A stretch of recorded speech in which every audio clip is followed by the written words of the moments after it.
What's going on, guys? It's MJ. I'm glad you're here. Welcome back to more Pikmin. Last time, we started on this great big adventure on a brand new world. This time, with the help of our newfound friends, the Pikmin, we're flying into the Forest of Hope to see if we can't get some more ship parts so we can get the hell out of here.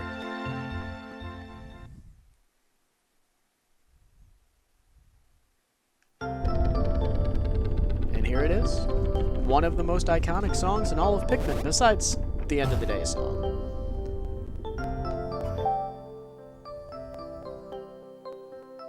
My dolphin has returned to the surface along with the Pikmin's onion.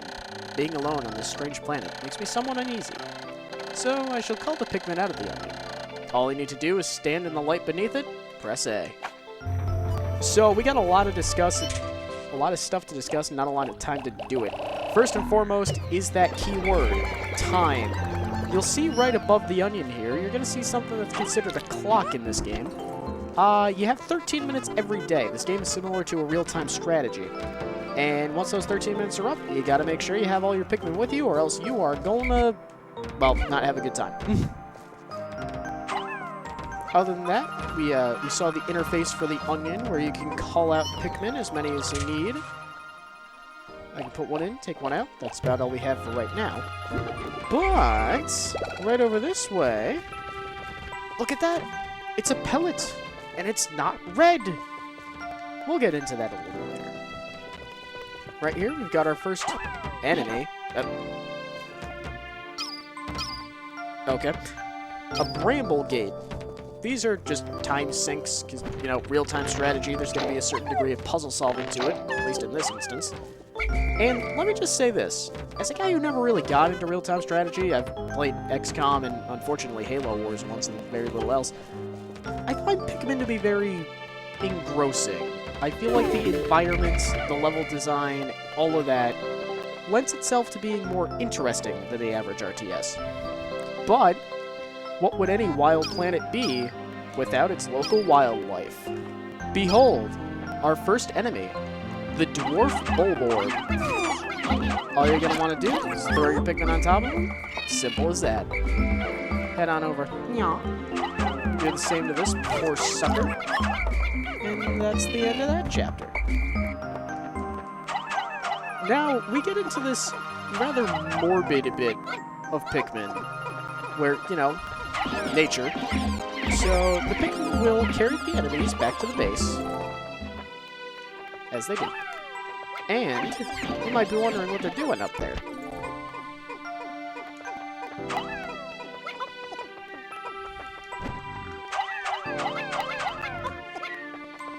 Well, if you look over yonder, they're bringing the enemies to the onion to take the nutrients. Because nature is freaky. I don't know, it's not something I've ever personally found off-putting, but I'm sure somebody's creeped out by it.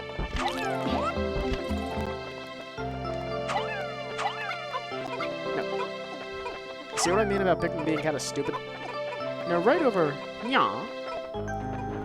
is going to be a whopping 10 pellet. That's going to be helpful. And the best solution to fighting these dwarf red bulborbs is just beat them right in the head. Just hit them as hard as you can, nail it. And that brings up a sort of interesting point. See, Pikmin, of course being a not actual but kind of GameCube launch title, was made for the system. The definitive version of Pikmin is on the Wii. Now I'm sure you're wondering, well MJ, if that's the case, why aren't you playing that version? Well, it is the definitive version by pretty much every metric, but I just have more nostalgic connection to this one. Besides, like I said, if it weren't for that demo, I wouldn't be playing this game. Now as the boys bring off their spoils, you might have noticed we found a little something while we were walking over there. I just want to have all of our team out, because we're going to need a lot of Pikmin. And here is ship part number 2, the Eternal Fuel Dynamo. It has an unlimited energy supply. I won't have to worry about saving electricity anymore. This will make my fight for survival a bit easier. The amount of problems in the world this device would solve is nothing short of astronomical.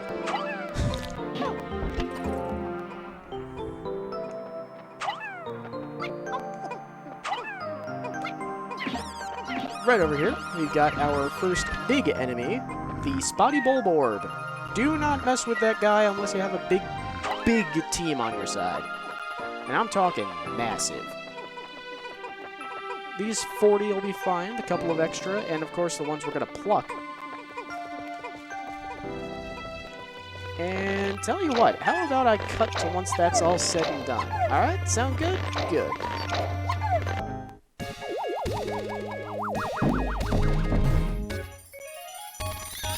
There it is.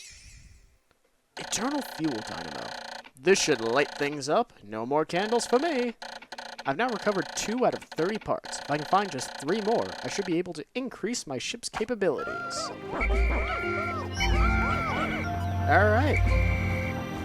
Now that the party people are in the house, let's make our way right on over to, well, I think you're getting the gist. With a big enemy like this, you do have to be a little bit careful because this game is programmed a little bit, well, jankily. But if you just rush at him, like so, problem's taken care of, and all of your Pikmin are safe. It's a bit of a tightrope walk, but if you figure it out, it's good. The reason why I say it's programmed a little bit quirkily is that heavy enemies like that, and indeed even some ship parts, if they fall down on the Pikmin, they can push the Pikmin down under the ground and kill them. Because, well, big surprise, these Pikmin are relatively expendable, sad as it is to say. I don't like seeing them die, but it's not an if, it's a when, if you get my drift. And, oh boy, some of the ways these guys can meet their makers. Well, needless to say, we're going to be having some fun.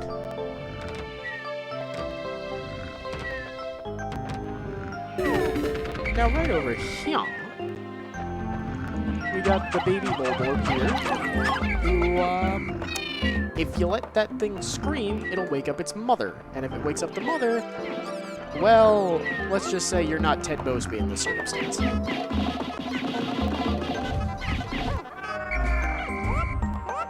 Alright, now that that's taken care of, look at this.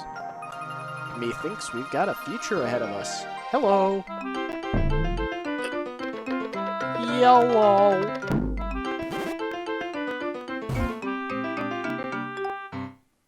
Well, boys, looks like we've got, my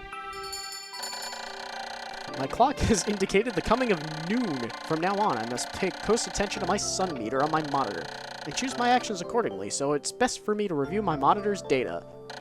Across the top of my monitor are a sun meter and a data display. At the bottom are my spacesuit damage meter Pikmin gauges. From the left, these numbers reflect the Pikmin under my command, Pikmin in the field, and total Pikmin, including those in the onion. To adjust my monitor, I can press L to rotate the camera, R to zoom, and Z to change the viewpoint. I can also press Y to view a detailed computer analysis. Olimar, you're such a dork. From one dork to another. Anyway, while we got the whole squad laughing here, let's bring out...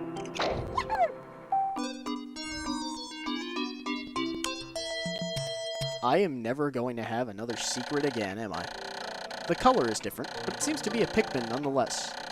First glance suggests that this one has what, in some circles, could be considered very large ears. It looks like it may weigh less than the others. In what other ways might it be different from the red Pikmin? No matter, they're obviously quite similar, so I shall call this one a Pikmin as well. Yellow Pikmin are unfortunate. Now, before any of you get talking about what their capabilities are in the series nowadays, I need to warn you right now. While red Pikmin and a certain other type of Pikmin that gets introduced later on in this game, both... Okay. both have elemental immunities, that is not the case with the yellows. Electricity does not exist in Pikmin 1. And now I'm sure some of you breathe a sigh of relief hearing that. Yeah, no. No, that does not make this game any easier. Because instead, yellow Pikmin wield something even more dangerous.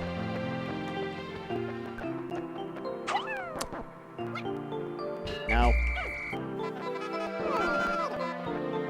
bomb rocks. The yellow Pikmin have picked up some peculiar stones. Why did they decide to grab them? This action seems to be instinctive to the yellow Pikmin. But what are these strange glowing stones? Brightly glowing cracks cover them. Perhaps these cracks indicate that there's tremendous power locked away within.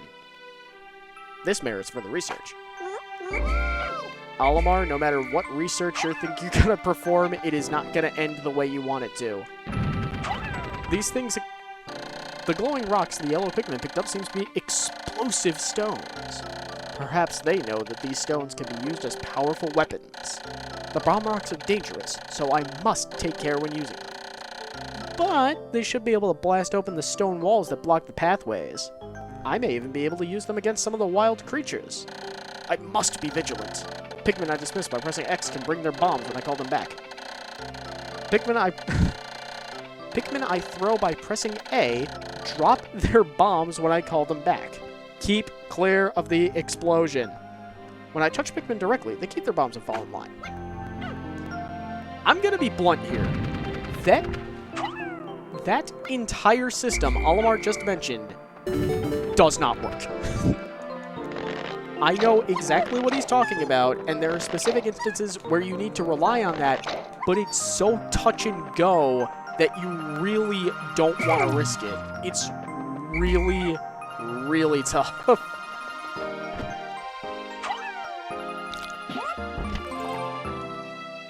But now, I'll have a question here for the audience. Say you've got a circumstance like we do right here, where this requires 10 yellow Pikmin to move, but we only have 5. Well, if we take the yellows we have at the ready here,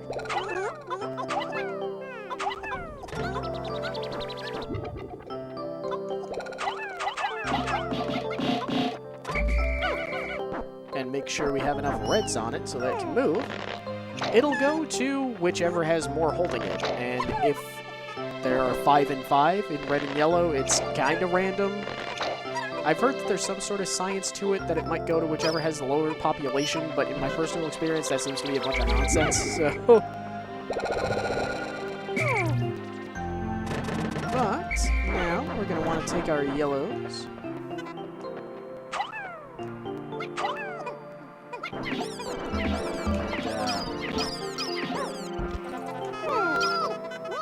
Get some more bomb rocks ready. And if you're doing what I'm doing, I advise you be tremendously careful. That was not tremendously careful. Also, sometimes because of the way the Pikmin move, the bomb rocks can just meander their way into the front of the squad, and you can just kill your entire squadron by throwing a single Pikmin. It's not the best system, and I'm glad they got rid of it in later games. Or kind of got rid of it in later games. You know what I mean.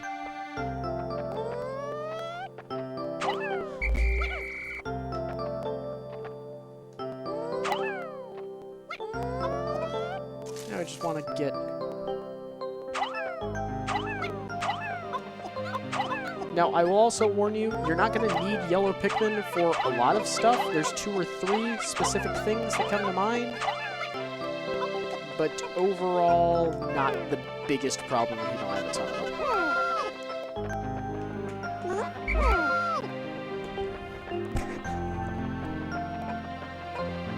So I'm just going to go this way. And we are about to encounter a brand new enemy. Can you believe it yet?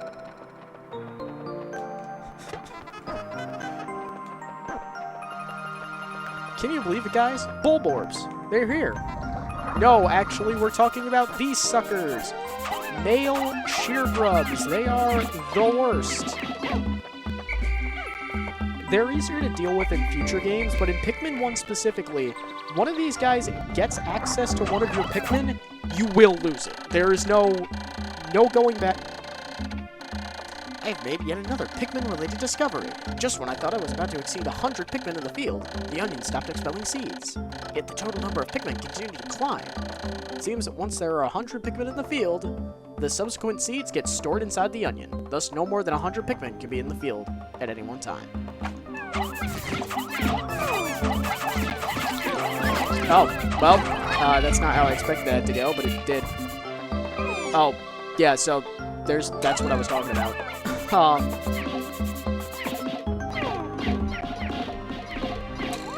Once a male shear grub gets your Pikmin, that Pikmin is dead. It is never going to be saved. On the bright side, it's not all doom and gloom. Right over here is another brand new ship part. It's my whimsical radar. With this, I'll be able to see all nearby ship parts in a single glance. I just press Y to check it. This find fills me with some great hope. So...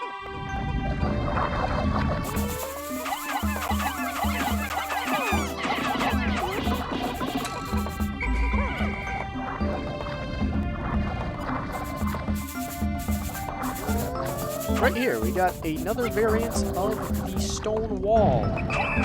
Jackson. My clock is indicating the approach of sunset. Pikmin waiting beneath the dolphin and onions will probably enter the onions on their own, but if I don't call the stragglers and add them to my group, they may not be able to get back. I'm sure that the Pikmin still planted are safe, but I'm somewhat concerned about leaving Pikmin to fend for themselves in the darkness.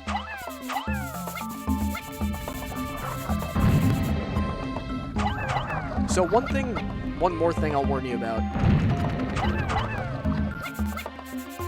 Oh, well. You see what I mean about the bomb rocks? They can be a little bit temperamental. Right over there's another ship part, and we've cleared most of the way to that. But one thing to bear in mind about Pikmin 1, at the end of the day, any Pikmin that you leave behind... Oh, no. Okay. Well, you were about to get a taste test of what it is I was about to be talking about. Because that's being delivered right now.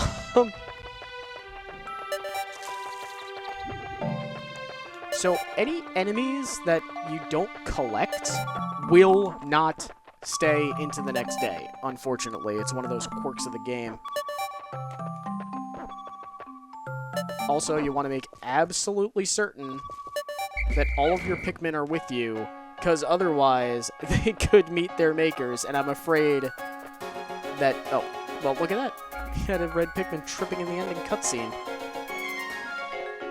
We may about to bear witness to what happens when you don't have all your Pikmin with you at the end of the day. I'm not certain.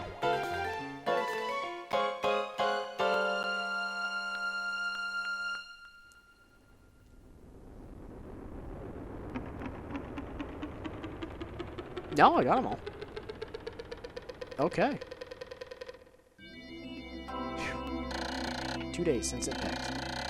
It appears that many of my ship's parts have landed in this region. If I can just recover parts of my radar, I should be able to use my radar screen. How that would improve my chances. Then I'd only have to press Y to locate my parts. I feel called out. Yet, there seems to be many hostile life forms here. If I'm attacked and my spacesuit takes damage, I must return to my ship, stand in front of it, press A to make suit repairs. As I explore, I must pay attention to my suit's damage meter in the bottom left corner of the screen. Yeah. So we lost our first bit of Pikmin. Unfortunately, that is going to be far from the last. This is probably the least amount of Pikmin we will lose in one day. Sad to say. We're going to save up. We've got 2 parts in 2 days, and we're going to get a whole bunch tomorrow. So next time, on Pikmin, we're going to return to the Forest of Hope, dual-wielding our trusty reds and yellows, to see what else we can find down there. And get the radar back. See you guys then.